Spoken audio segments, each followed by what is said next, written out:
बातमी पंढरपुरातून। विठ्ठलाची पूजा हिंदीतून नाहीच, विठ्ठल रुक्मिणी मंदिर समितीकडून वादावर स्पष्टीकरण देण्यात आले।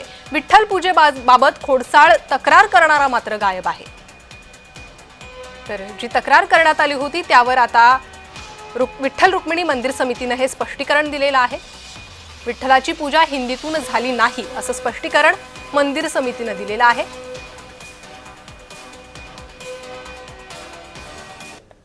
9 ऑगस्ट रोजी हिंदीतून पूजा घातल्याची जे तक्रार आहे, तर हिंदीतून कुठलीही पूजा होत नाही।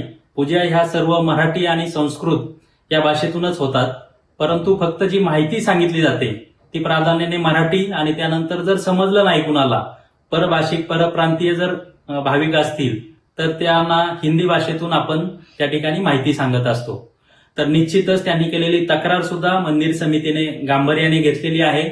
मंदिरामध्ये हे पांडुरंग, भगवान पांडुरंग हे महाराष्ट्राचं दैवत आहे आणि या ठिकाणी प्राधान्याने मराठीचाच वापर केला जातो। पंढरीच्या पांडुरंगाच्या मंदिरात जर हिंदीची आरती होत असेल, मला पूर्वी होती की नाही, पण मी ज्यावेळेस दर्शनाला गेलो त्यावेळेस मराठीतच आरती होती। पण आता जर हिंदी आरती होत असेल तर मला वाटतं महाराष्ट्रातील मराठी भाषिकावर कुरघोडी करण्याचा हा प्रयत्न आहे।